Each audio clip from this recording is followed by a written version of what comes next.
You know what really shocked me? When I went to a Filipino funeral for the first time, there was music. Yeah, seriously, a guitar. People singing, even laughing. I thought I came to the wrong place. In Korea, funerals are quiet and formal. You bow, maybe cry a bit, and leave in 10 minutes. But here, it was completely different. Under a big white tent, people were sitting together all night, eating, chatting, praying. Kids were running around outside. Someone was making coffee.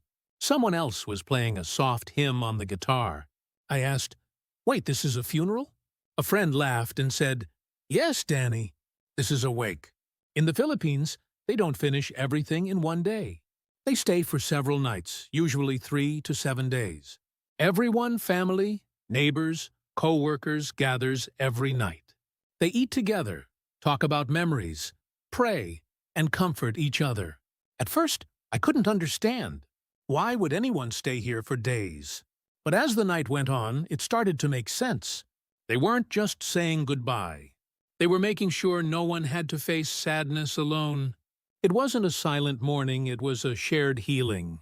One older man told me, "When someone dies, the whole community comes." And that really stuck with me. People bring food, coffee, or chairs. If they can't bring money, they bring time. Everyone does something. It's not about showing up politely. It's about being there with love. I saw people praying and laughing at the same time. A woman said she loved this song and started singing with a smile. Everyone joined in softly. At first I felt awkward, but then I understood. This was how they said thank you to the person who passed away. The more I watched, the more I realized. Death here isn't an ending, it's a connection. They see it as see you later, not goodbye. Faith and family hold them together. Even in sadness, there's warmth. Even in loss, there's love.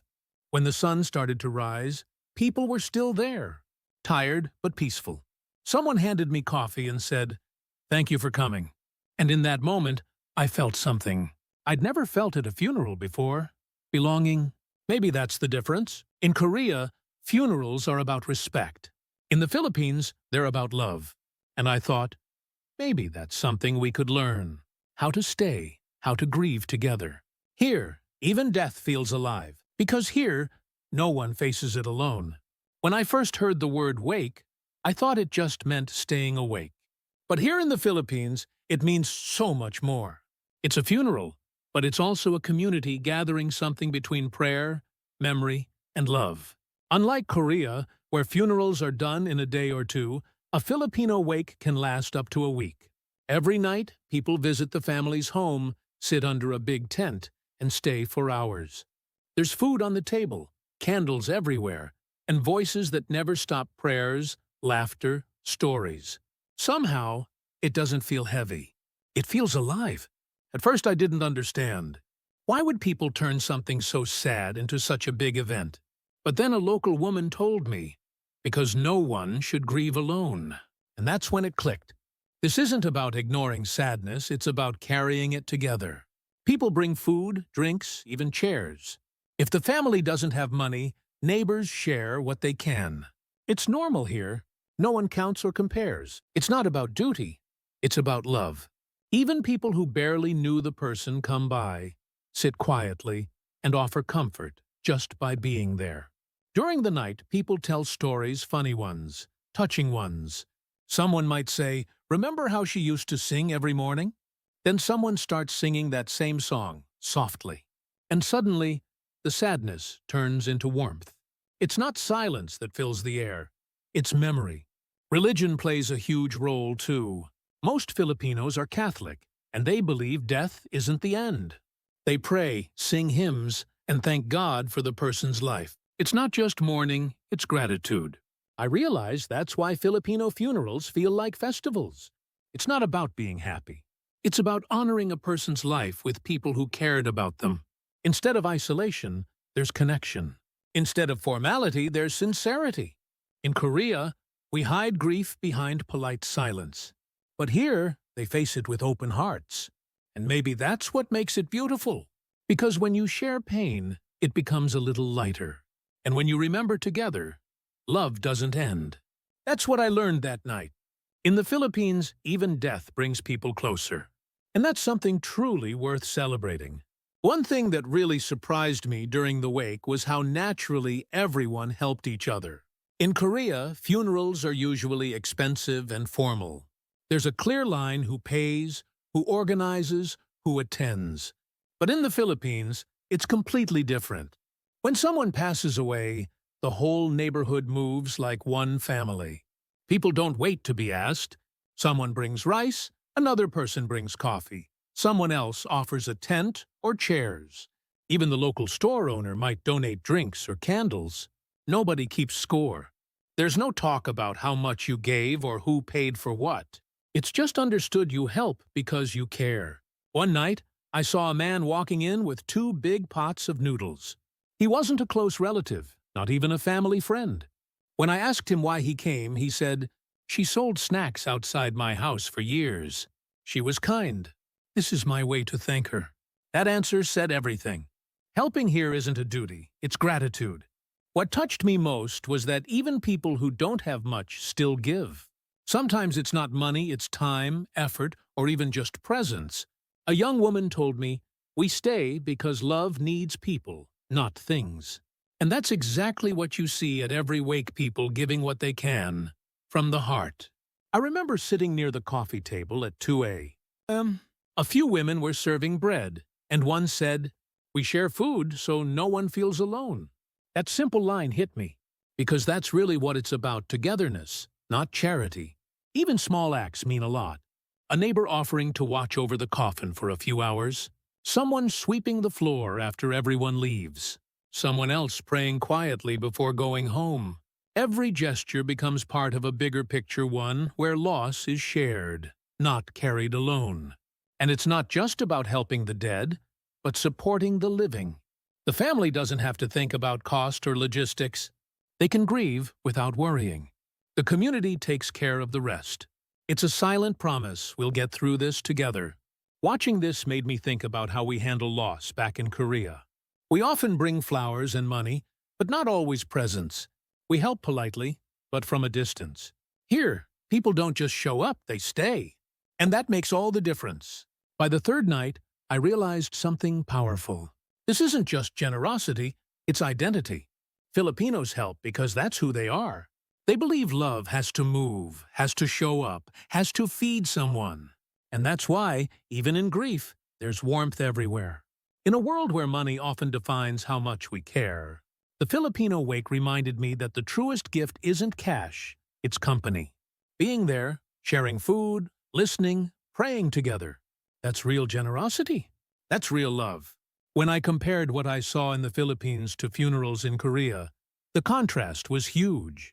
In Korea, funerals are quiet, efficient, and polite. People wear black suits, bow 3 times, say a few words, and leave quickly. The focus is on respect, not emotion. Everything is controlled. The lighting, the time, even how long you cry. It's all about keeping dignity, not showing feeling. But in the Philippines, it's almost the opposite. Here, people don't hide what they feel. If they're sad, they cry. If they remember something funny, they laugh. If they want to pray, they pray out loud. There's no rule about what's appropriate. The wake is a place to feel together, not just to perform respect. I remember one night when a woman suddenly started crying loudly. She said, "I miss her laugh." Right away, another woman hugged her and said, "Then let's laugh for her." And just like that, they both smiled through tears. It was such a raw, honest moment. No one told them to quiet down. Everyone simply accepted it. In Korea, that kind of scene would be uncomfortable. People would probably look away, trying not to make it awkward. But here, emotion isn't something to hide. It's something to share. That's the biggest difference. Filipino culture is built on relationships. Life is centered around family and community.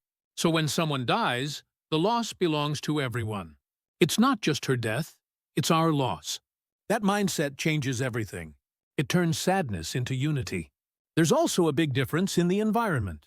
In Korea, funerals happen in clean, air-conditioned halls with white flowers and black ribbons. In the Philippines, it's usually outdoors open tents, plastic chairs, the smell of coffee and candles in the air. It's imperfect but human. Kids run around, dogs wander by, people come and go freely. And somehow it feels more alive. That night, I realized that both cultures express love differently. In Korea, love shows through respect and discipline. In the Philippines, love shows through presence and emotion. Neither is wrong, they just reflect different ways of living. But I'll be honest, seeing how Filipinos stay close, cry together, and eat together made me think. Maybe we too could learn to open up more. Maybe mourning doesn't always need silence. Maybe sometimes love sounds like laughter in the middle of tears. At the end of that night, when I saw everyone gathered around the candlelight, I thought, this isn't just a funeral.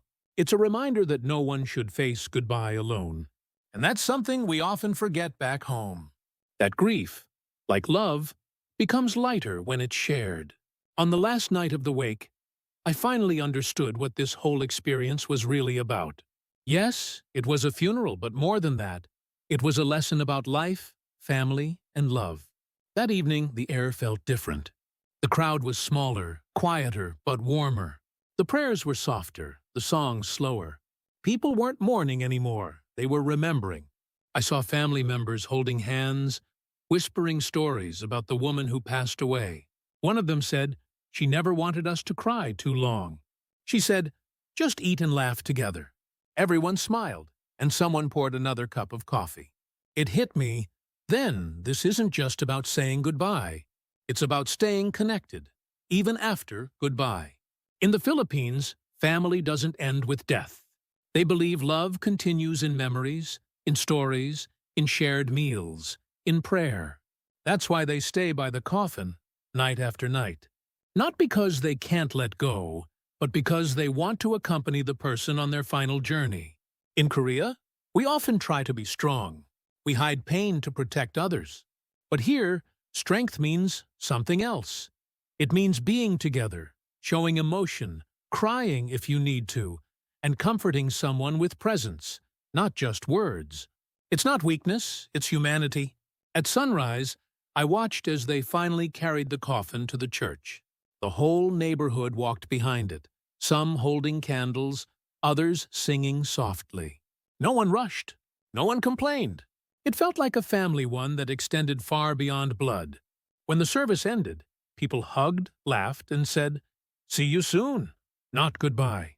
That small difference meant everything. It wasn't about death. It was about love that doesn't stop, even when life does. As I walked away, I thought about how we handle loss in Korea, how quickly we try to move on, how quietly we grieve.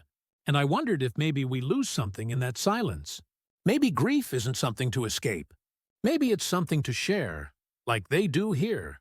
What I saw in that small village changed the way I think about life. Family isn't just who you're born with. It's everyone who shows up for you in joy, in pain, in memory. And love isn't measured by how perfectly we say goodbye, but by how deeply we stay connected after someone's gone. That's what the Filipino wake taught me. Death isn't an ending. It's a reflection of how fully we lived and how much we loved. And maybe that's the most beautiful part of being human.